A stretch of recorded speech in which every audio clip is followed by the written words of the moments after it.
So just use the straight vertical line to represent a concave mirror.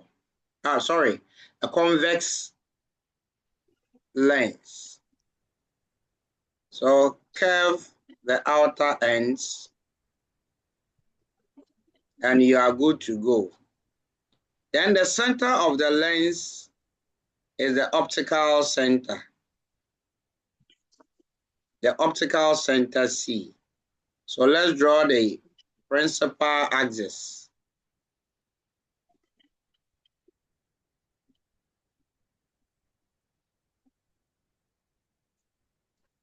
Then the center of the focal point or the principal focus. Since we are using bi, we have two of this. So F1 and then the same distance. Please, when you join, mute yourself for me. I'm getting a very bad feedback. Yeah, down a high.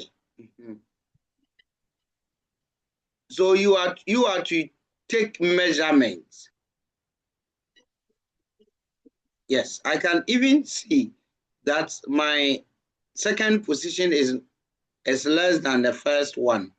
So please, when you are doing this, take measurements. So F2. Then 2F, the same distance. Don't forget R is equal to 2F.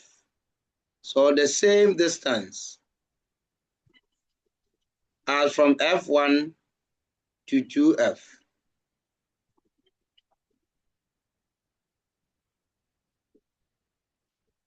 Class, can you hear me?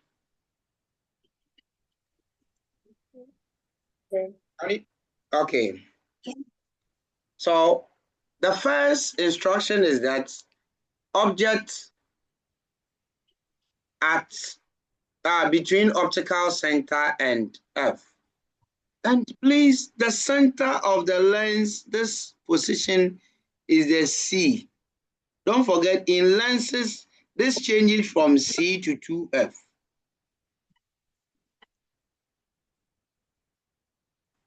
Dinah, please mute yourself. Okay, Dinah, Esinam, I'm getting a feedback. Mute yourself. Thank you.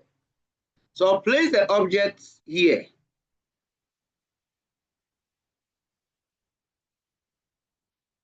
Anything between C and F, not necessarily at the middle. It can be at the middle. Then using ray diagram. So a ray of light from the object hitting the lens in that parallel to the principal axis. After refraction must pass through F. So the refracted ray must pass through the second principal focus. So this is the first rule. Now, what I also observed was this. Rays are shown using arrows. So incident ray, then refracted ray. Most of you did not show this. Then a ray of light from the object hitting the optical center would go undeviated.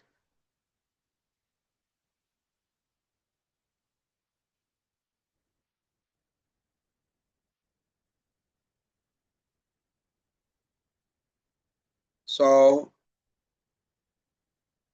yes, will go undeviated. Now, as you can see, the refracted rays are becoming more widened up. They are being diverted. So it means that there's no way this refracted ray would meet in front here. So to get an image to be formed, we have to trace back the the path of the refracted rays. So let this go back, because in front they will not meet. Then retrace the other one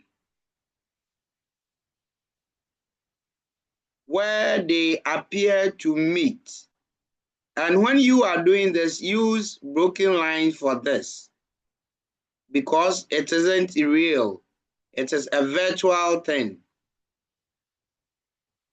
So you must use broken lines.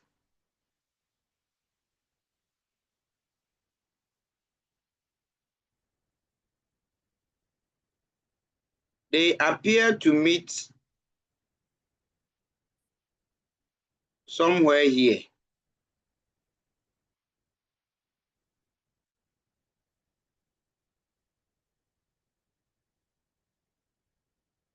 And where they appear to meet will be the point where the image will be formed. This image must also be in broken line. This is because it's a virtual thing. So that's it. Now let's describe this image form. Once the image is formed as a result of the apparent intersection of two refracted rays, one image is virtual. Okay. This image is due to the apparent intersection of. Daniel will draw again, so you don't worry. So one image is virtual. All virtual images are erect or upright. So two, image is erect or upright. When you compare the image size to the object size, this is the object. This is the image. The size of the image seems magnified. So image is magnified.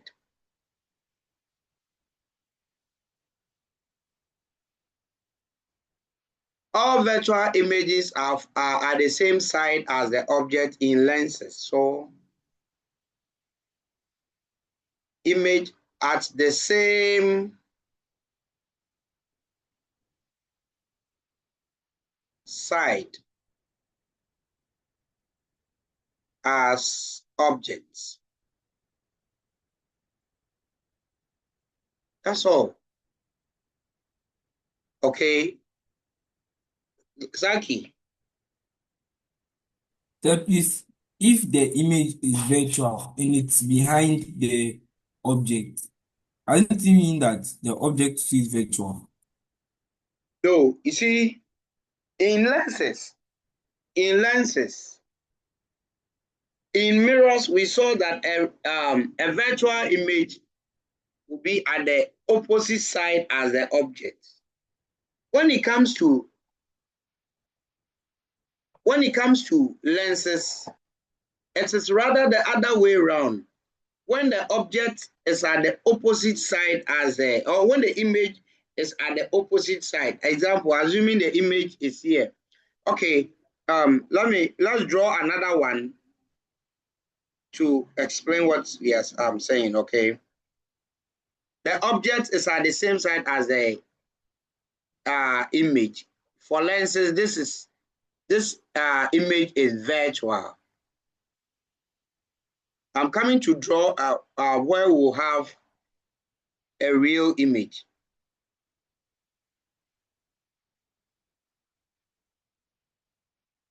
So Daniel, pay attention to this one as well, okay?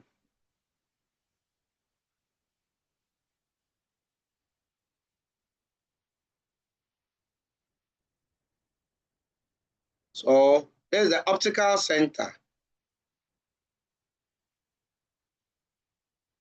This is F1, the same distance as 2F. So I need to measure the same thing. Conjugate foci. They are pair of points that occur at the same time. So because this is by, I want you to, after today's class, search the meaning of conjugate foci. F2.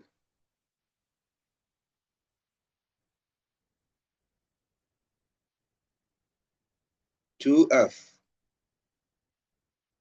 Gideon. So please, the first diagram, I'm depending on coming. where you put, Gideon, I'm coming, right? okay, sir.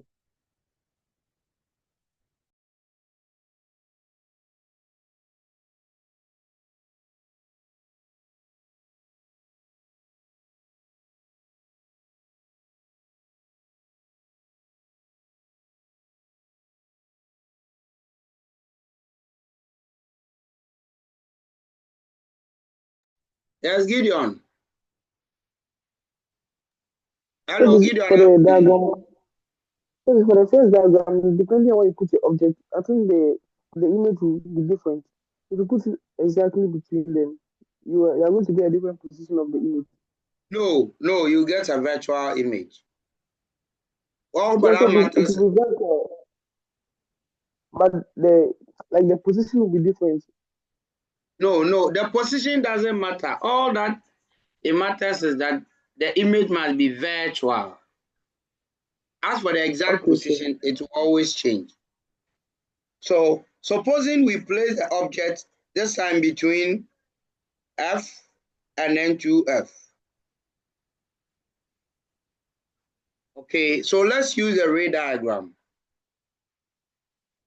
So a ray of light parallel to the principal axis. Don't forget that the rays must come from the object. So a ray of light parallel to the principal axis after refraction must pass through the second principal focus. Then a ray of light from the object passing through F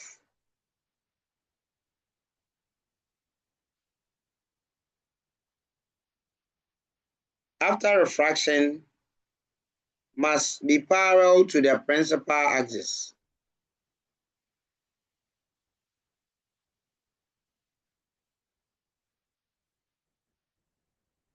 Must be parallel to. So you must check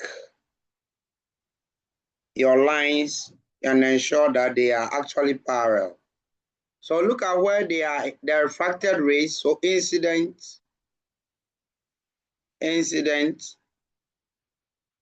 refracted, and another refracted ray. Look at where they are intersecting. Okay, so this will be the point where the refracted rays intersect. That is where the image will be formed. Now, you see here, this is the object, Saki, and this is the image. The image is at the opposite side of the object. So in lenses, this is a real image. Image is real. All real images are inverted. Look at the object size and then the image size. This is magnified. Then what the location of the image? Image is formed behind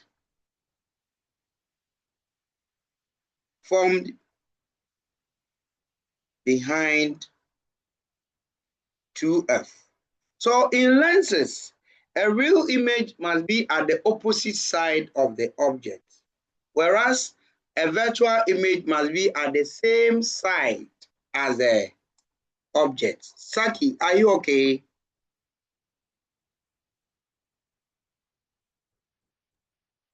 Yes. Saki. So No, it is the opposite when it comes to mirrors. But in lenses, this is how it goes. All right. Gideon, no question, right? Yes, sir. Then when the object is at F, so the same, let's clear these lines. Daniel, are you fine?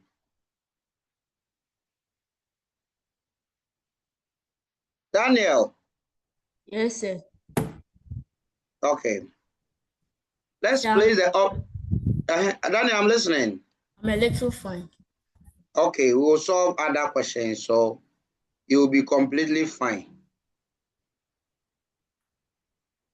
So this time, our object is at the principal focus. So let's use the rules. A ray parallel to the principal axis after refraction. And please, when you are drawing you are using straight edge. So ensure that your rays are actually parallel to the principal axis. I am using a try and error kind of rule a little bit. So once it's parallel to the principal axis, after refraction, it must refract and pass through the second principal focus. Then the next, I cannot use the rule which says that a ray passing through F because the object is at F. Okay, so I can only use the rule which says the ray of light. Good. You see, I'm having a bit of problem because I didn't measure my lines, take my length, focal length, radius of curvature very well. So I must check my measurement because these two refracted rays shouldn't in any way meet. They should not actually meet. So when you have a situation of that, so please check your measurement. Check your measurement very well.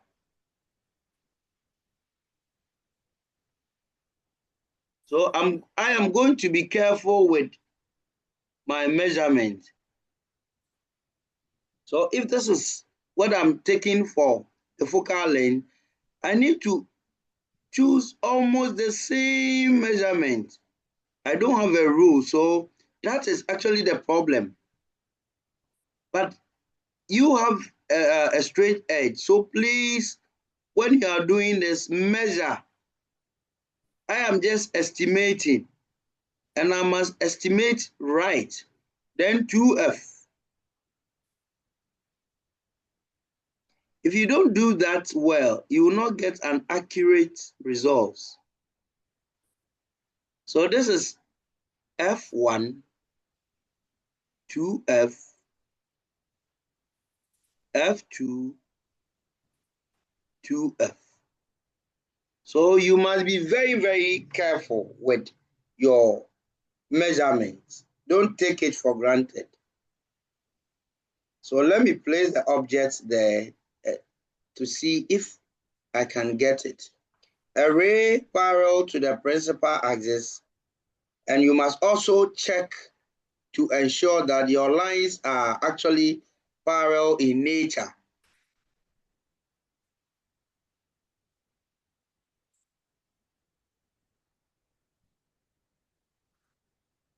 Okay, so something like this.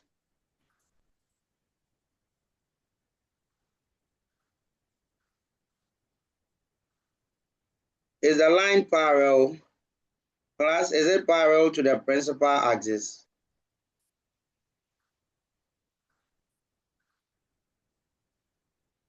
Michelle, Yes, yo, check for me.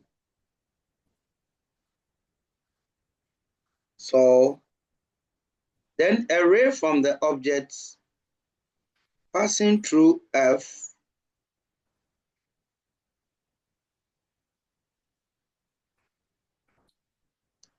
there's still defect somewhere. And it is happening because I'm not using a meter rule to take my measurement. So please, when you are drawing this, do that for me. Take your lines, measurement of the point very well.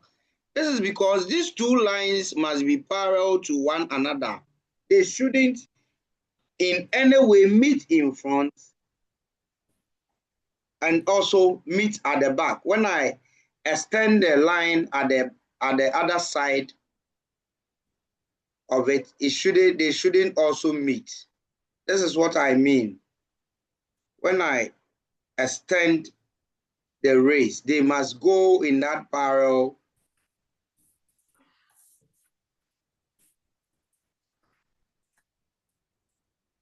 They must be parallel to one another.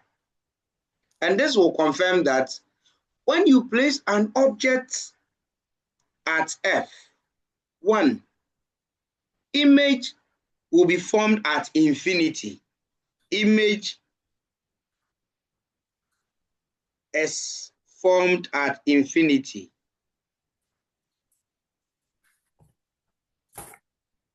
It will be formed at infinity because the refracted rays are not meeting over here. They are going in that parallel manner. 2, the image will be real and inverted. Let me use the chance to quickly explain this. Why will it be real? It will be real because, please, infinity is just a distant, a very far position. Very, very far. So supposing infinity is here, supposing from the lens, this point is infinity, meaning we are expecting these rays to meet here, okay? And when they meet here, the point where the refracted rays meet are actually the point where the image will be formed. So if this is infinity, it means that this will be the point where the head of the image will be formed. So the foot of the object and the image is on the principal axis. So when we trace it, this is the head, okay?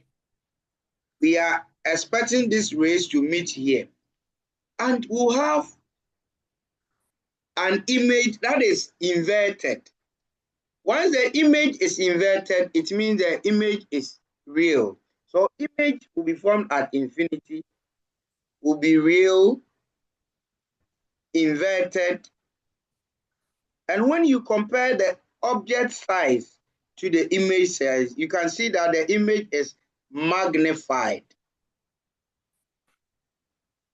So these are the characteristics of the image when you place the object at infinity. Image will be formed at infinity. It will be real, it will be inverted, and also magnified. Please, are we okay? Class, are we okay with the explanation? Yes, please. Yes, please.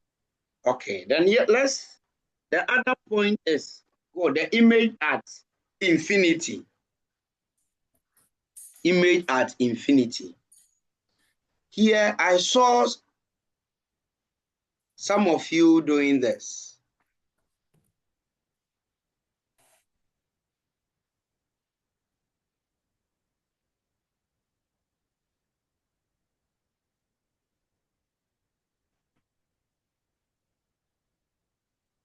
I saw some of you using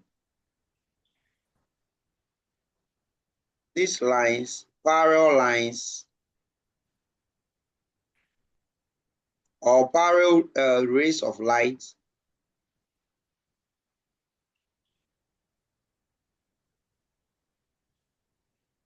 and then they converging at F.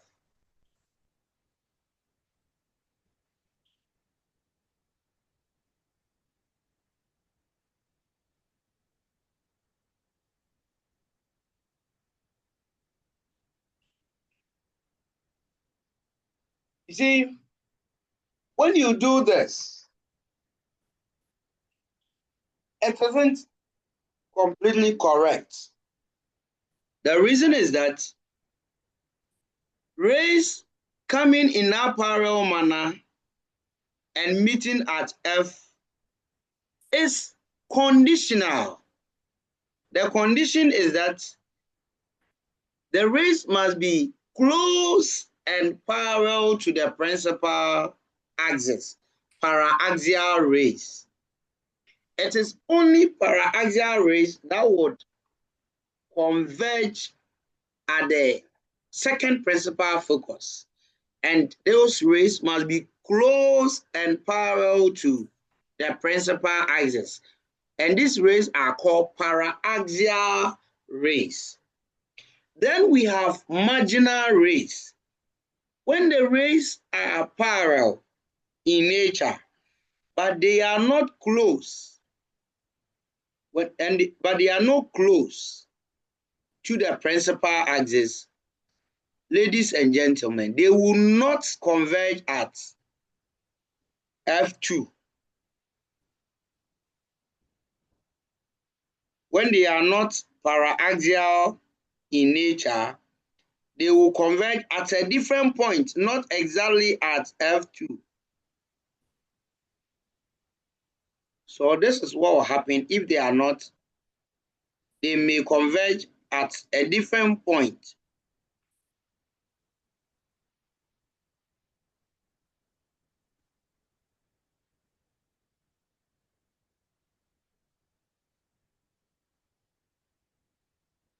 And when that happens, this will bring about a defect of lens known as spherical aberration. We did that in mirrors. So we'll have two principal foci. Okay, one exactly hitting at the F2 because they are paraxial, and then because the other rays are marginal away from the principal axis, it will create a second principal focus. And this is spherical aberration. So you don't just draw any parallel line and you think they would incident at. When you are drawing this, for ray diagram's sake, I expect you to draw parallel rays coming from, you see, in our ray diagrams, the image, the rays are always coming from the head of the object. Look at this, the rays are coming from the head. The foot of the object and the image will always be on the principal axis. So draw rays that seems to be coming from the head. So a ray of light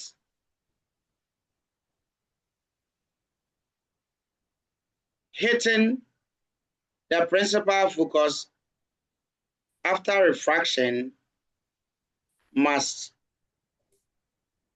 be parallel to the principal axis. Must be parallel to the principal axis.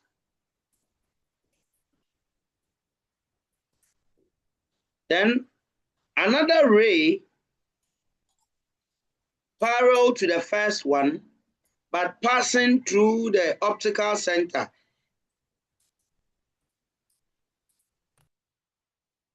Another ray coming from the head of the object, passing through the optical center, would go undeviated.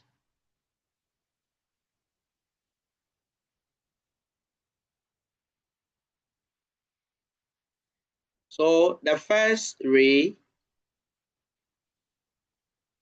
will go undeviated. Okay, and where the two rays intersect, that will be the point where the image will be formed. This is the head point. So if we trace this, we realize that the image would exactly be formed at F.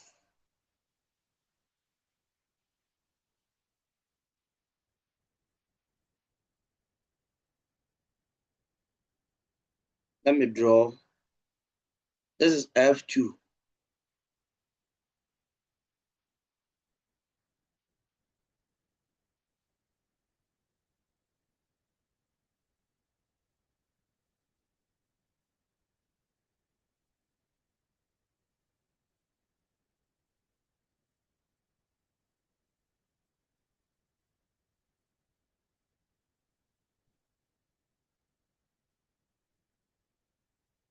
Is that okay? So because the rays are parallel, it means that rays, you indicate rays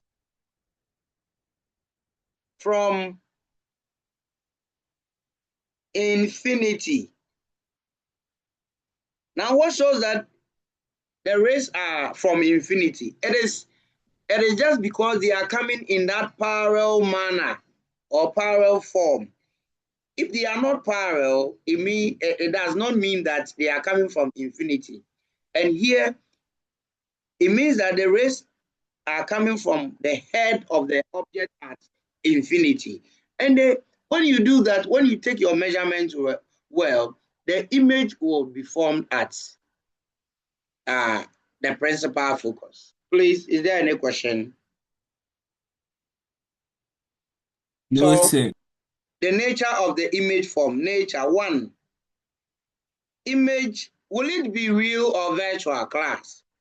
Will the image be real or virtual? The image will be real. So, image is real. All real images are inverted. Inverted.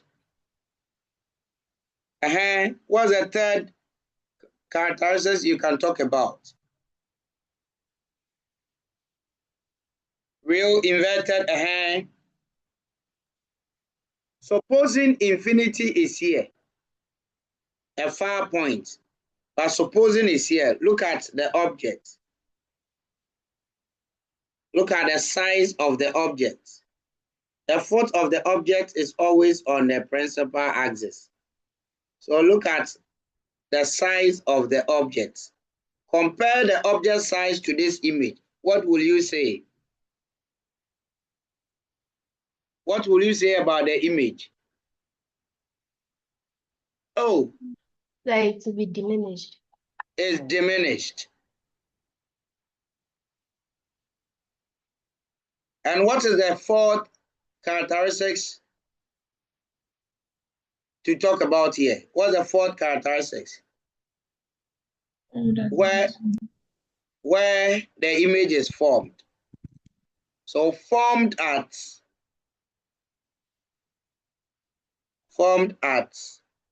F. That's all. It is not difficult. It's not difficult at all. Please, are we okay? Let me quickly drop attendance, okay?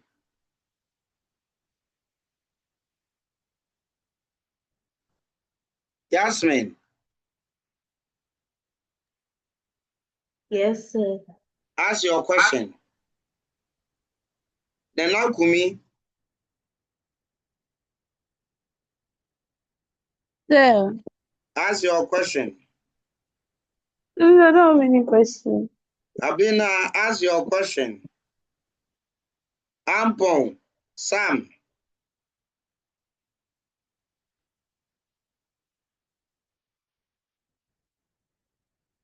Okay.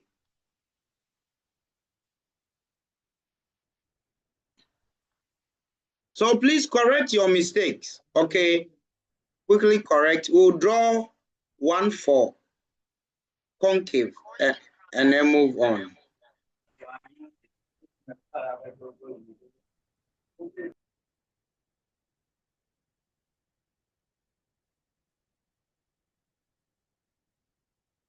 Anita, are you here? Yes, sir.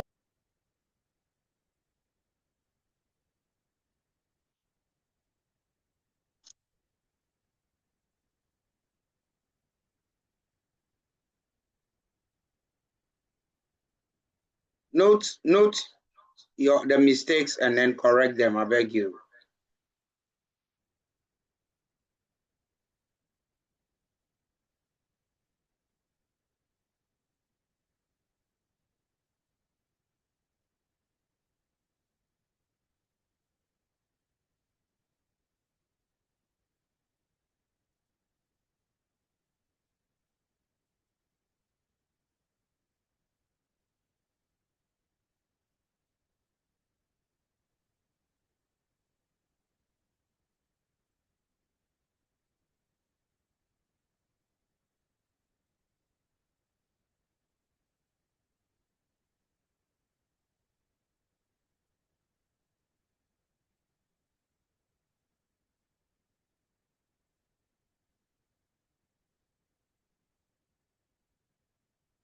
Okay, so I think we can continue.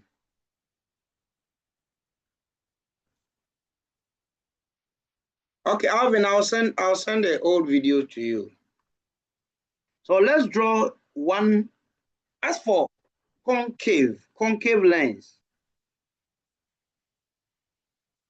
For concave lens, it isn't so demanding as convex.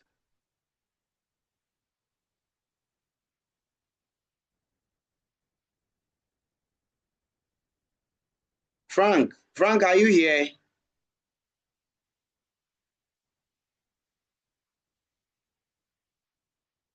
Frank Osei? Okay.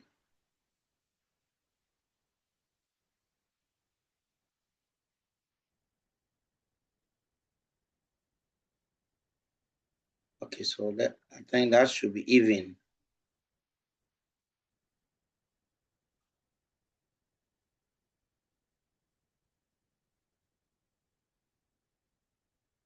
So this time it is concave.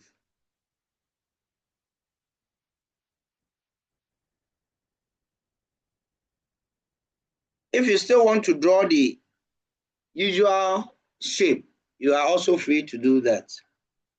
Don't forget, for concave, F, principal foci, they are virtual points.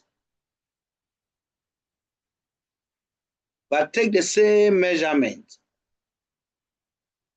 So F2,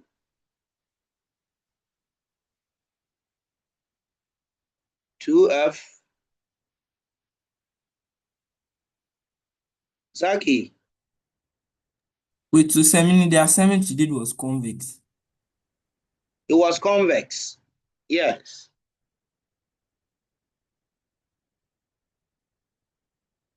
So here you can choose to place the object anywhere at F, whatever. Now let's use the rules. A ray of light parallel to the principal axis. This one will be, the refracted ray will be diverted. But the diverted ray must always appear to be diverted from F. So you must link the diversion to F. So the pink line is a diverted ray. But the diverted ray must always appear to be diverted from F. So incident, refracted, which is diverted. So this is rule 1. Then rule 2, a ray of light passing through the optical center would be undeviated.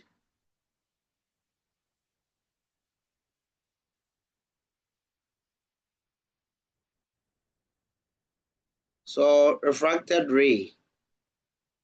Now, look at these two refracted rays. They are becoming more spaced out. So there's no way the two refracted rays would ever meet. But where they appear to meet, they are appearing to meet here. That is the point where the image will be formed, where they appear to meet. So object, image. Now let's describe the nature of this image. 1. Let's describe the image. 1. Image is Michelle and Co. Let's respond it quickly. Let's respond to it quickly and move on. 1. Image will be, so when you compare the sizes, it is diminished. 2.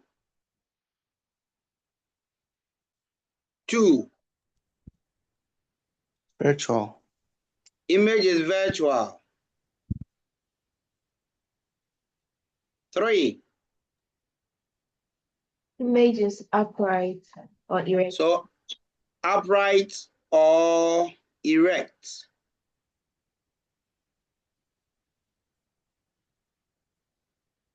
3. 4. 4. Michelle, go ahead. The image is formed on the same side as the object. Image is at the same side as the object. That's all.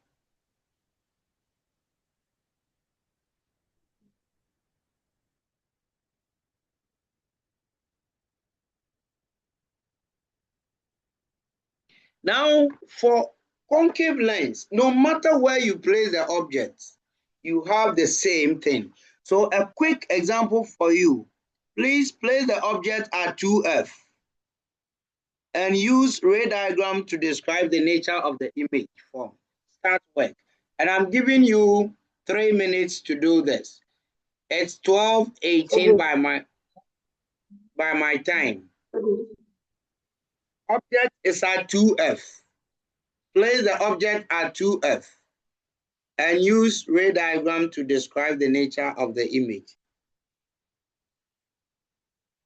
Please, 3 minutes. It's 12:18 by my time. Use ray diagram to describe the nature of the image formed for me.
You have 1 minute more.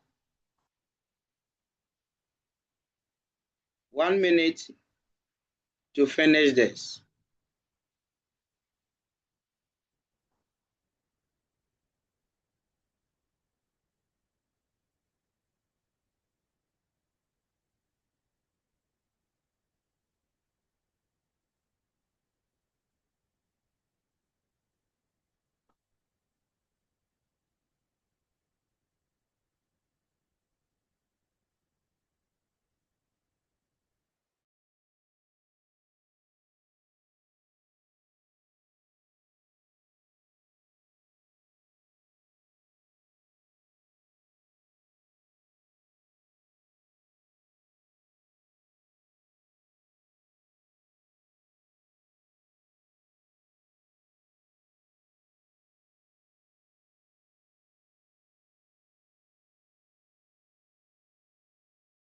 Okay, so your time is up.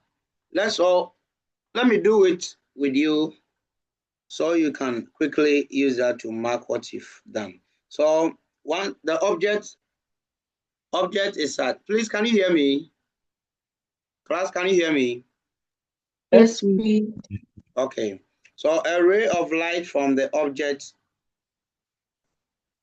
parallel to the principal axis after refraction must refract and pass through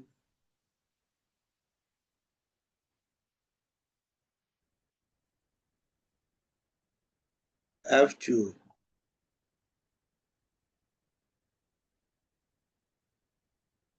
Then a ray of light, hey, I'm taking this as convex. So it must refract, and the refracted ray must appear to be diverted from this. So in all cases, you must trace the refracted ray to the center, focal point. Now note that when you are doing that, this side, you must use broken lines to draw this side because it's a virtual thing. So this will be the refracted ray. Then a ray of light passing through the optical center will certainly go undeviated.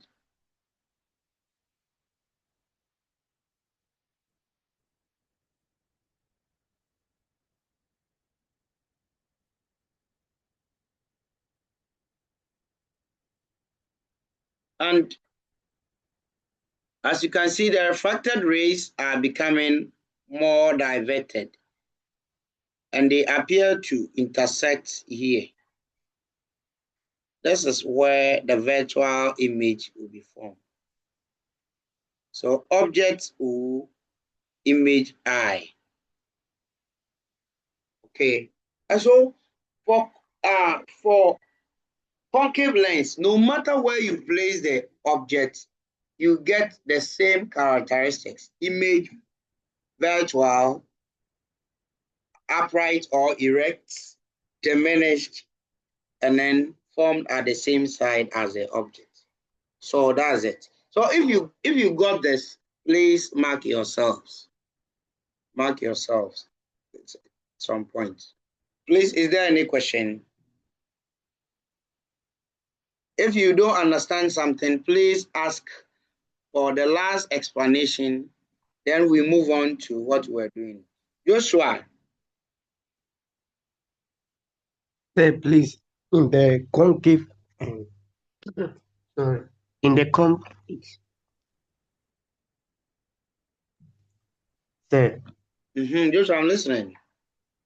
sir, please, in the convex and convex lenses, the the ray diagram, do they have like the ray diagram? Each of them have a ray diagram for it, or Is that which of them has a what? like, is there any rule that is guiding their ray diagram? Because in the Yes. convex Oh, lenses, the ray diagram is different from the convex lenses.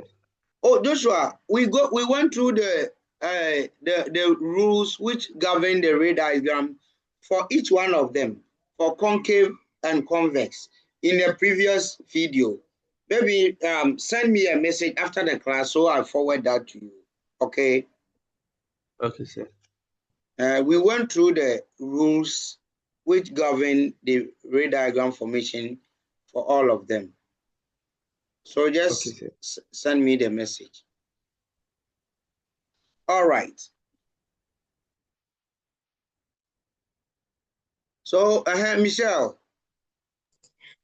Please, when we're writing the characteristics of the lenses formed, are we supposed to write a specific number, like maybe 3 or 4? If you have everything right, okay. Yes, Once please. you have everything, indicates that. All right. So the next area we started, heat measurement and temperature. Let's begin with temperature.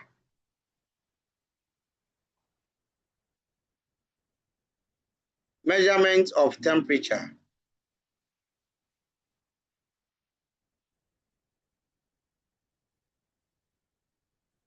If I ask you what temperature is, I'm sure at this level, everybody can tell me something about temperature.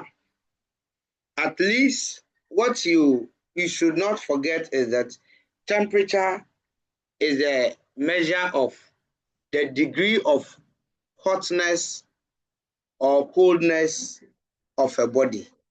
So temperature is the measure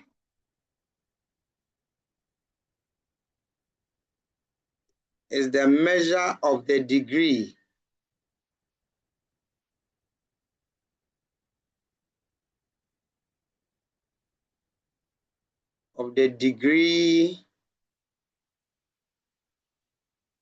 of hotness and coldness of a body.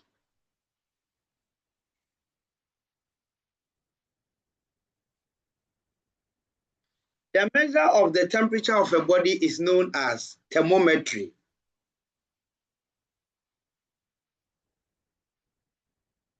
The measurement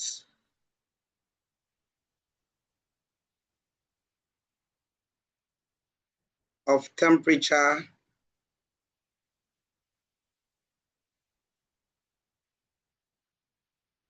is known as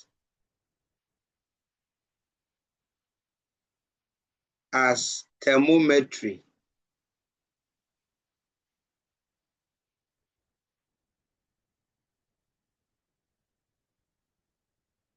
Thermometry.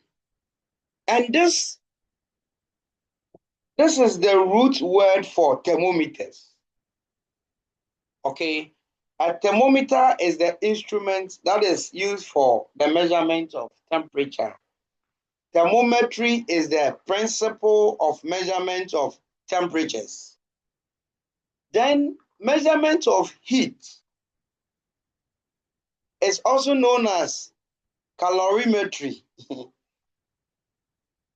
Okay, so the principle of measurement of heat energy of a body is calorimetry. The instrument used for this purpose is also calorimeter.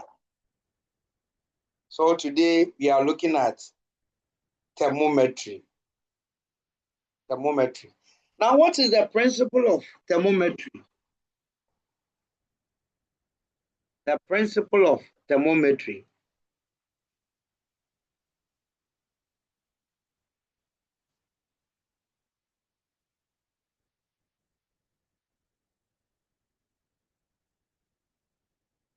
Thermometry.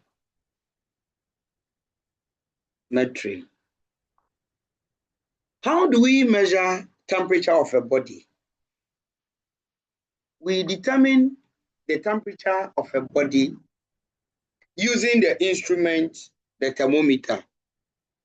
On what principle is the thermometer designed to measure temperature? That is the principle of thermometry. The principle of thermometry is that anything or anybody or material that shows a linear variation in its physical property with heat can be used for thermometry. So any material or body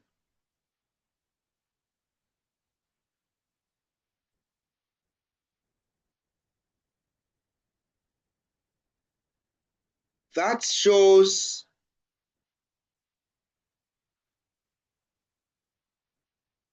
a linear variation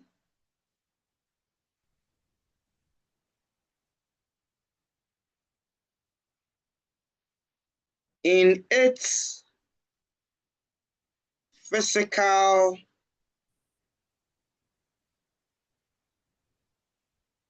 property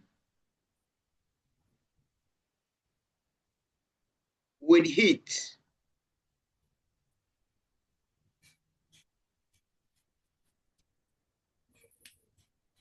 can be used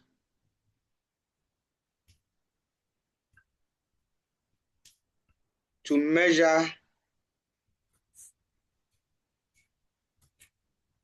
temperature. So this is basically the principle on which thermometers are designed. Okay, so let's look at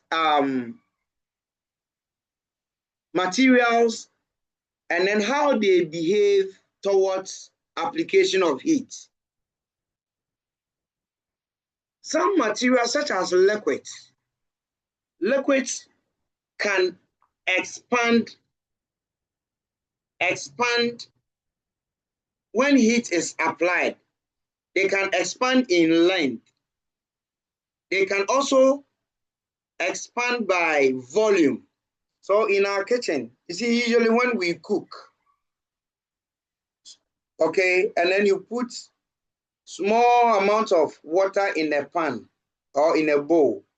When you apply heat, as the heat energy becomes increased, you realize that the thing will begin to boil, and then the small volume of liquid would increase. And when you see that variation in the volume of liquid, okay, with heat, it means that the temperature of whatever is being heated is so high. Class, are you following? Are you following me? Yes, Yes, please. sir. Equally, pressure, when you heat liquids, the pressure created can also increase so much, even to the extent that when you cover the saucepan with the lid, the pressure of the liquid or of the vapor can even remove the lid. And we see these things in our kitchen every day. So the moment you heat a liquid and you realize that the vapor pressure is so much, it is an indication that the temperature of whatever is being heated is also so much, isn't it? Class, isn't it?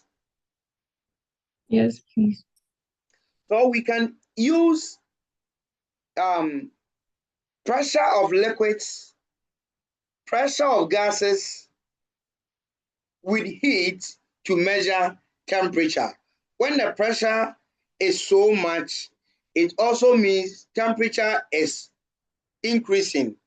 When the pressure is dropping, okay, it also, you see, whenever our parents prepare palm nut soup and then they cover the soup whilst it is boiling, what usually they cover the soup with the lid. What usually happens?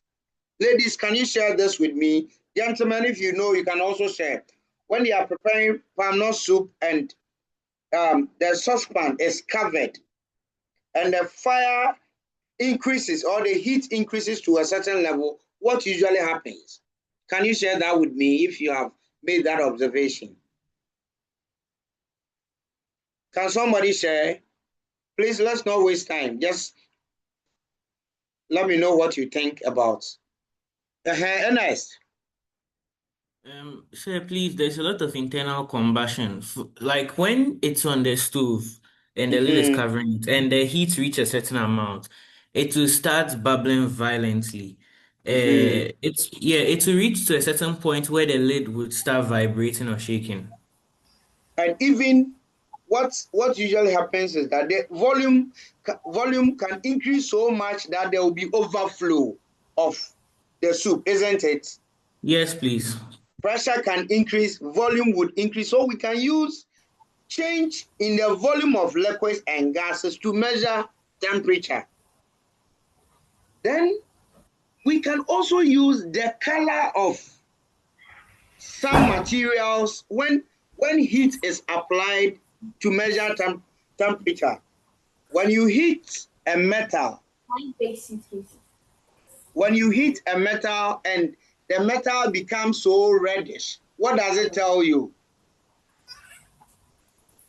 When the metal is heated and it becomes so reddish, what deductions can you make out of it? Yes.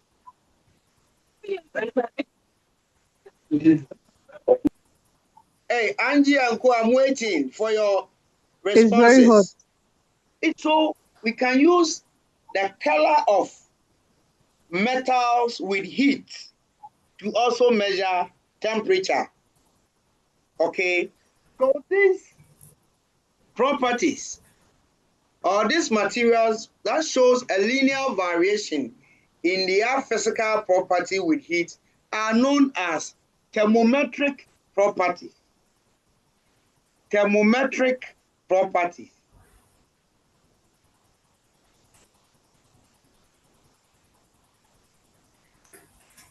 Thermometric.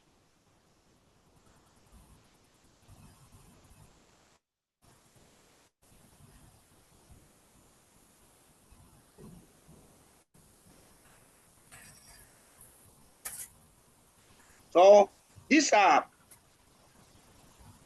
the physical properties of a material that shows linear variation with heat, or properties of material that that shows that constant change in their properties whenever heat is applied. And an example of it is one, pressure of liquids and gases at constant. Blessing, please mute yourself. Blessing. Pressure of liquids and gases at constant volume. 2.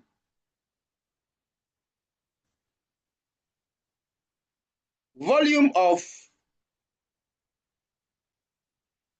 liquids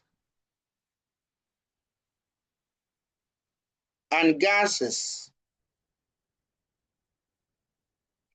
at constant pressure.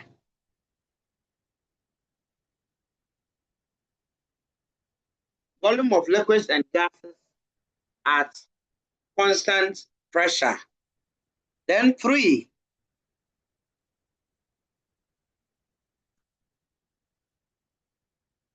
The color of metals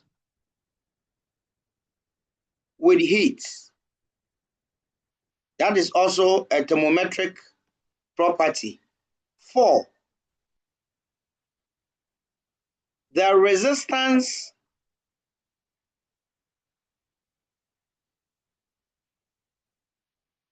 of conductors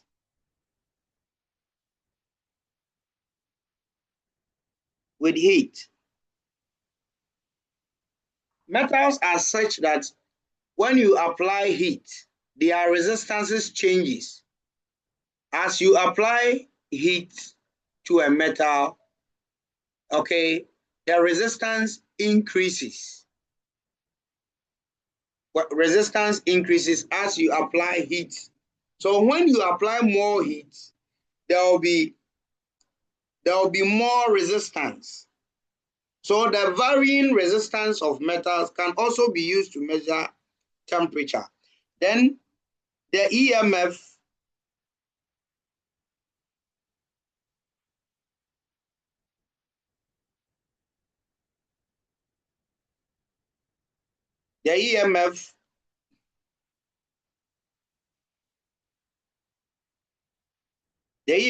of a conductor or of some conductors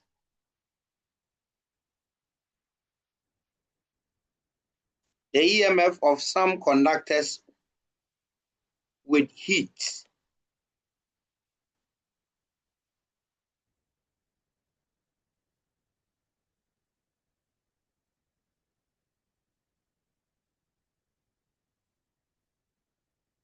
These are thermometric properties. And then we can also, okay, we've talked about volume of liquids and gases at constant pressure. Okay. Volume of liquids and gases at constant pressure. These are thermometric properties. And these are what is used in designing thermometers. Quickly, let's look at types of thermometers. Types of thermometers.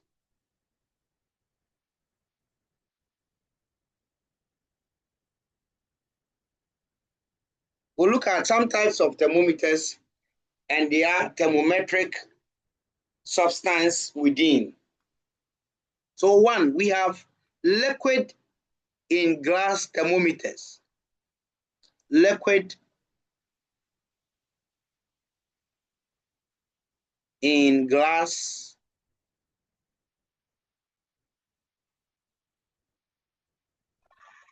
These are the common ones.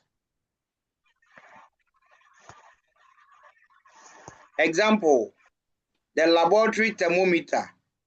Please, have you all seen a thermometer before?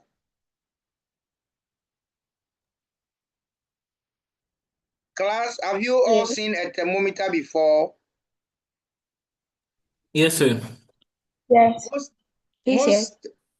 Most thermometers we are much aware of, okay, are the liquid in glass thermometers, such as the laboratory thermometer and then the clinical thermometer. The clinical thermometer.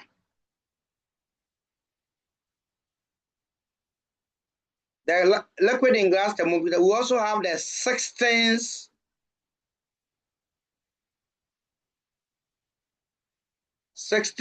thermometer.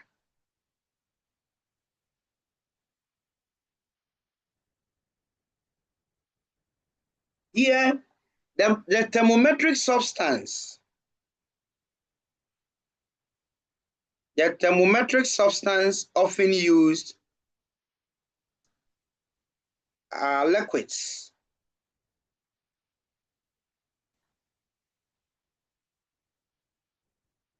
Often used are liquids, which are usually mercury and alcohol.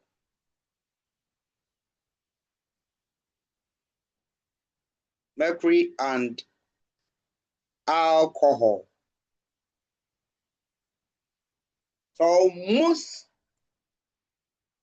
the familiar ones, almost all the liquid in glass thermometers, their thermometric substances are liquids, okay? Usually mercury and alcohol. And here, mercury and alcohol, or the alcohol category, usually ethanol. Ethanol.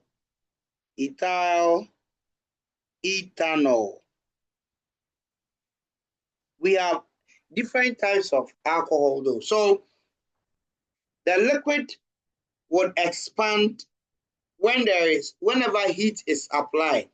And so when the liquid is usually very sensitive to heat. So small heat would cause them to expand, and temperature can actually be read. So the liquids in glass thermometers, these are the key liquids or thermometric substances within the glass. Please, is there any question? Is there any question with regards to temperature, thermometry, and thermometric properties? If you have anything, quickly ask before I continue.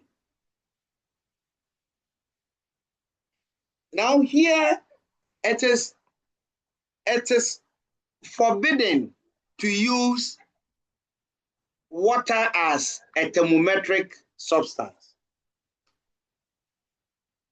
And you must understand why water cannot be used as a thermometric substance.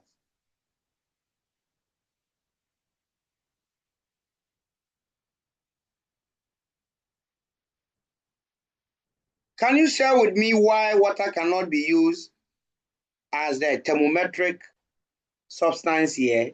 Martin. One. Water sticks glass or it sticks the container. It does what? It sticks the container or it gets stuck into the container. Water wets glass. So Yes, usually, technically, we say that the adhesive, the adhesive force of attraction between the water molecules and the container is so high that water can easily cling to the container, and as a result, reduce the volume. Meanwhile, we want the volume to be intact. So because water wets glass due to its strong force of adhesion between its container and its molecules, it cannot be used as a thermometric substance since it will reduce the volume. So please put them down. After that, what is the next reason why water cannot be used as a thermometric substance here? So it's because it wouldn't be visible since water is colorless. But after that, we can color it. And we also use alcohol. Alcohol has the same color as water, isn't it? Yes. So, but we usually, because water is colorless, it cannot be read easily unless it is colored. Okay, but this is actually not a key reason because we can color it, but we often state it as well. All right, we use ethanol, but that is colored. All right. Esinam. Sir, please, a question. All right. Sir, please, nowadays they use this one. Digital thermometers. And like at first they used mercury. We Why is it still that they stopped? We still Why is it use that mercury. It's not at first. We still use mercury as the liquid in glass. Ernest, okay? have I Yeah, answered you? a bit. I wanted to ask, why is it that they don't use alcohol? Like they don't use alcohol again in thermometers, but We use alcohol, but not in our parts of the world. I will explain. Okay, Diana.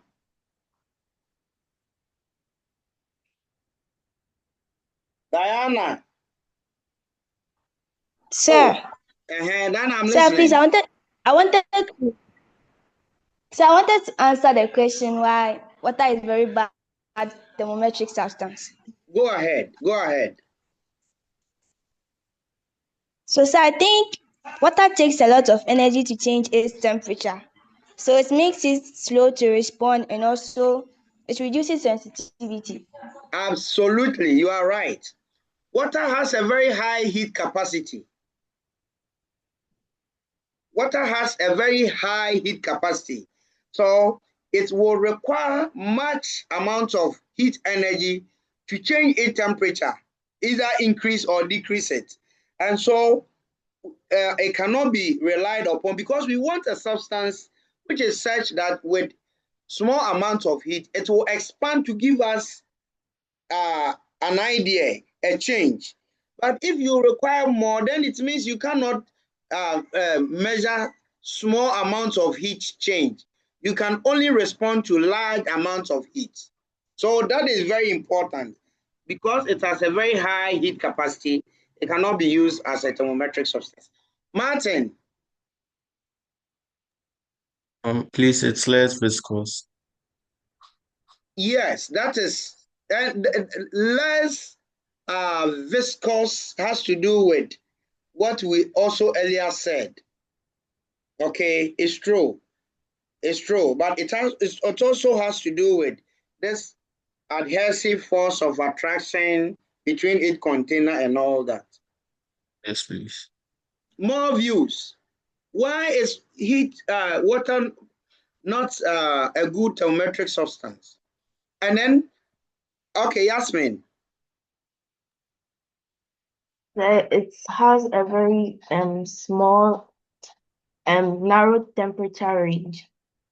It has a narrow temperature range. What do you mean, Yasmin? Even though you are right. Can you explain? So since the water boils at 100 degrees Celsius and freezes at 0 degrees Celsius, that means that any liquid, any temperature that is below or above those degrees, it wouldn't be able to measure it. Thank you. Thank you, Yasmin. Angie. So water does not expand easily with temperature. And that is what Dinah also said. It has high heat capacity, so you need to apply more heat before it will respond. Anything less, it won't mind you. So it is what I rather meant was like it doesn't expand evenly as in from a certain temperature to a certain temperature. It's rather contract rather than expanding. I will explain that too. And that has to do with, okay, and somebody has sent something. Please let me read. Water tends to stick to the glass walls of the thermometer tube. This can cause the liquid column to not fall smoothly, or yes, it would reduce inside. You see, look, mercury is such that when you drop, even when you put a drop of it on the floor, it will not spread. They will all come together and form one spherical ball. What it means is that for mercury, that cohesive force of attraction between the molecules very high. So they always stick together. That is why liquid, the meniscus of liquid curves inward. It curves in, but the meniscus of water curves outwardly because it's like friendliness. Okay, in our local language, we'll say opanyankosep with its container. All right. Angie, what you said also goes with what Yasmin said. Water has a very short temperature interval. That's the fundamental interval. Water will freeze at 0. So at 0 degrees Celsius, water is beginning to freeze. So when it reaches 0, any change of state, please note that I'll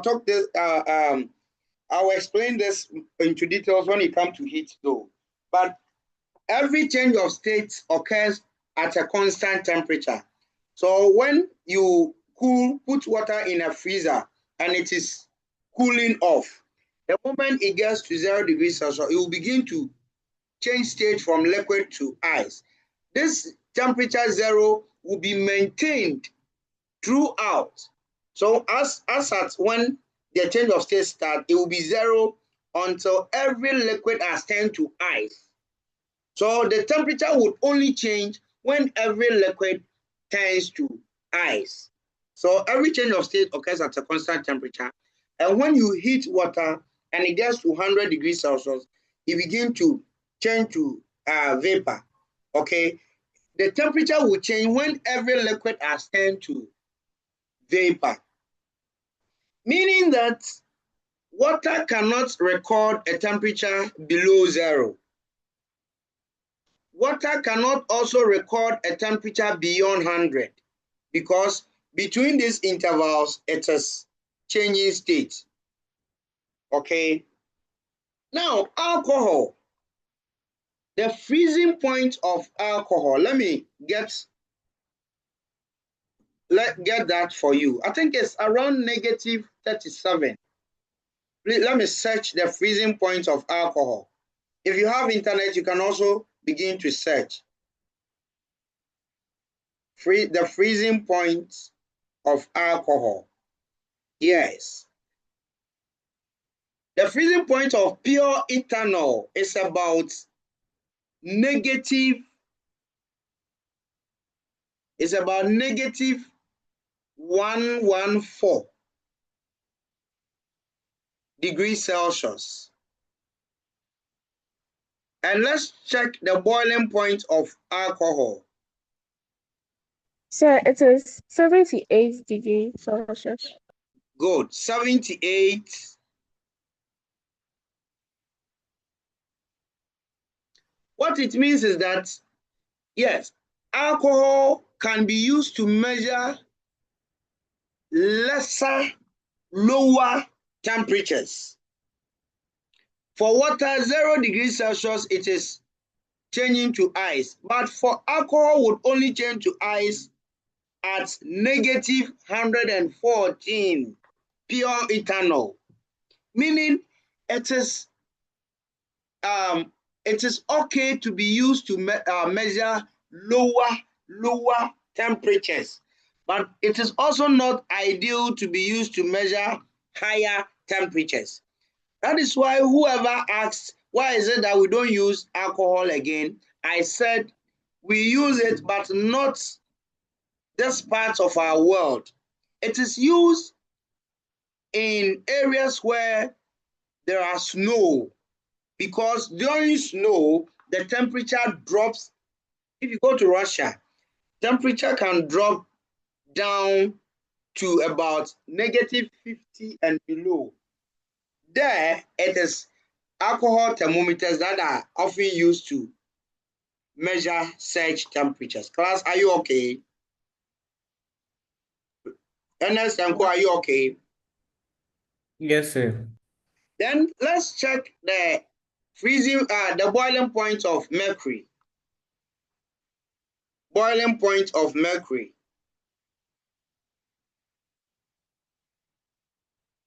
Yes, Echo. 357 degrees Celsius. 357, meaning Yes, sir. mercury can be used to measure higher temperatures up to this range. Okay, so alcohol cannot be used to measure higher temperatures. You will need mercury, but it is ideal. Alcohol in glass thermometers ideal for measuring lower and lesser temperatures.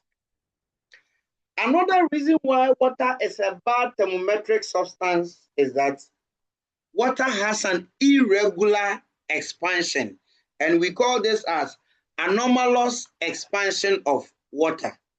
And that is, Angie, that's what you were talking about. Yes, please. Anomalous expansion of water. What does it mean? You see, substances are such that when we are cooling, their volume must reduce or they must contract. Okay, as we are cooling, we are bringing their molecules together, so they must contract. So all liquids, whether mercury, they will do that, but Water alone disobeys this natural rule that as you contract, volume must decrease. As you expand, volume, or as you heat, volume must increase. So naturally, contraction or cooling, during cooling, there must be contraction of molecules. Contraction of molecules means that volume must decrease. And as we heat, there must be expansion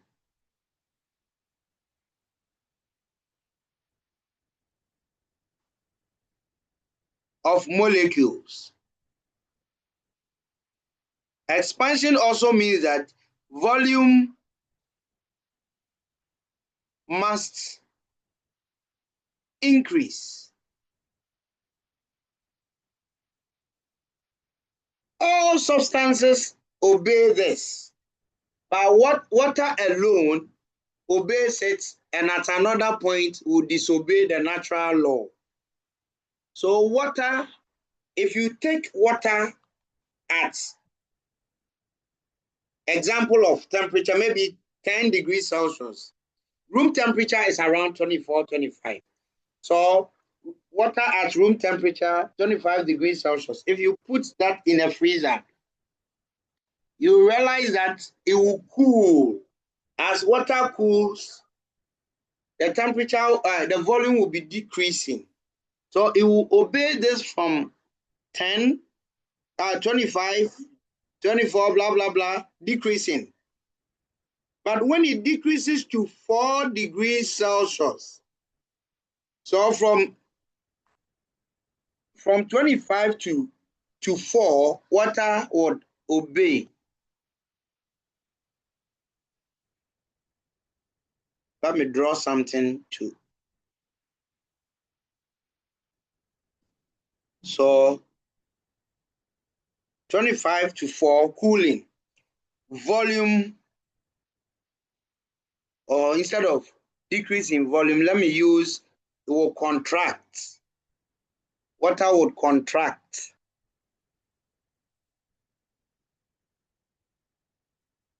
From 4 degrees Celsius to 0. What we are doing is that we are still cooling. And so naturally, we expect contraction. No, water would rather expand, even though we are cooling it. Okay, but we expect a substance which will obey this throughout, uniform variation in its physical property.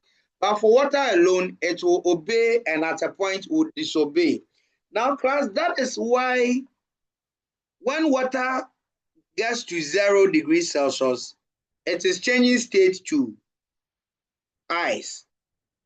From 0 till the point where it will finish changing state completely, you realize that water will expand, and at a point would even break, or its volume will be more than its container, and as a result would break up.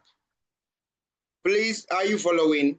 So this is why when you put ice, when you freeze ice, or you put water in a bottle, at a point the ice would increase in volume to the extent that it would crack the bottle. This is because of its anomalous expansion. Okay, and when you heat water, when you heat it from maybe negative 25 downwards, yes, from negative 25, 24, 23 down to negative 4 degrees Celsius, it will obey. It will expand as you heat. But from negative 4 to 0, it will also begin to contract. Okay, so this is what we mean by the anomalous expansion of water. Please, Is there any question?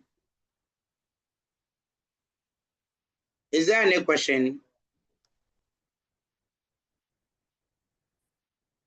Anomalous expansion of water is also the reason why ice floats on water. All substances are such that their solids would sink in their liquid. So if you take solid aluminium, it will sink in liquid aluminium. Solid gold will sink in liquid gold. Solid copper will sink in liquid copper. But as for water alone, its solid would float in its liquid, meaning the density of ice is less than the density of water. And this is also due to anomalous expansion of water. So it is not a good thermometric substance because it has an unusual expansion or anomalous expansion of water. Please, is that clear? Class, are we okay? Yes, please. So these are the reason why water is a bad thermometric substance or cannot be used as a as a good thermometric substance. All right. So the next thing to talk about is the temperature scales.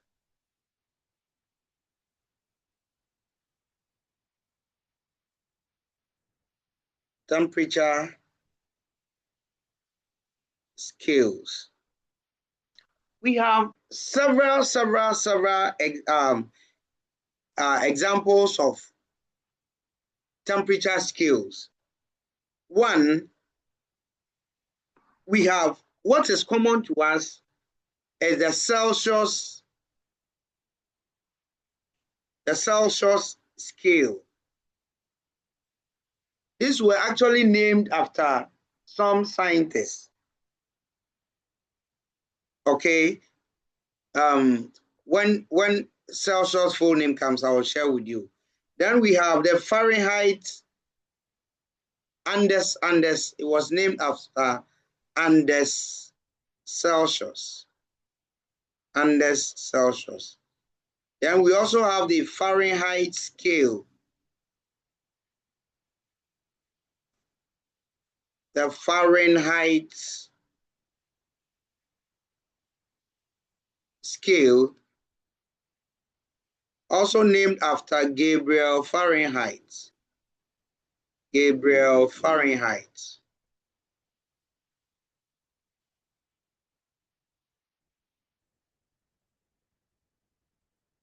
Then the other common type is a absolute temperature scale or the Kelvin scale. Absolute temperature scale or the Kelvin scale, also named after Lord Thomson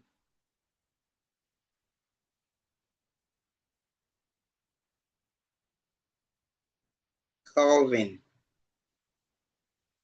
We have other scales, but the most common ones are these three: Celsius scale, Fahrenheit scale, and then the absolute temperature or the Kelvin scale. I think we are familiar to the Celsius scale. Can you share with me the key features of the Kelvin of the Celsius scale? What are some of the key features of the Celsius scale? Yes, Gideon. So please, its lower fixed point is 0, and then its upper fixed point is 100. Thank you. So the Celsius scale has its lower fixed point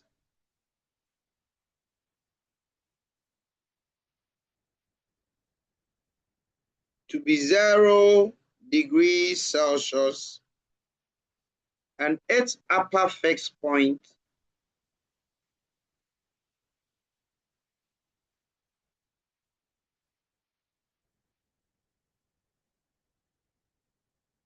as 100 degrees Celsius. What about the Fahrenheit scale? Yes, can somebody share the key features with me? What about it? Nana Kwentiwa? So please, the Fahrenheit scale has a lower fixed point of 32 degrees Fahrenheit and then an upper fixed point of 202 degrees Fahrenheit. Thank you. So this has 32 degree Fahrenheit. And you said the upper fixed point is 212 degrees Fahrenheit. 212 degree Fahrenheit. Then the absolute temperature scale. Absolute temperature scale. Yes, anybody?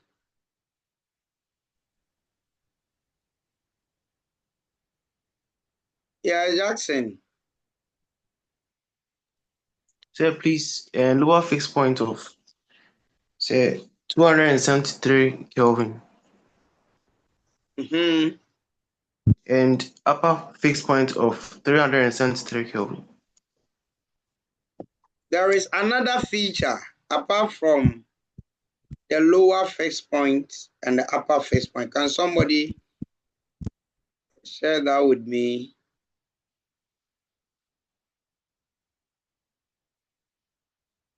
There is another key, Yasmin.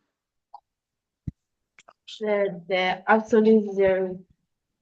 So the absolute zero or 0 Kelvin. You see, the Kelvin scale or the absolute temperature scale is also known as a triple point scale, because unlike this 2 Celsius Fahrenheit, where we have 2 key points, here we have 3. There is also a 0K. Okay. Now the fundamental interval, which is the interval between the lower fixed point and the upper fixed point for the Celsius scale, is 100. And because of this, this is also known as the centigrade scale. Centigrade scale. All right. You have, our time is up. What is the next subject? Do you have chemistry? Geography. All right. So let's end here. We'll certainly continue on Thursday. Okay. And I'll talk about each of the skill, how to convert and all that. So if you don't have any question, this is where we end today's meeting. Please, if you have any question, quickly ask. Or you can send it to me via WhatsApp so I can address it for you. Okay. If you have nothing, please, because you have another lesson, let me leave you and then we'll certainly continue on Thursday. May the good Lord be with you and take care of yourself. Bye-bye. Bye. Bye, sir. Asida, you didn't answer my question. I sent you a message, Asida. Okay, bye-bye.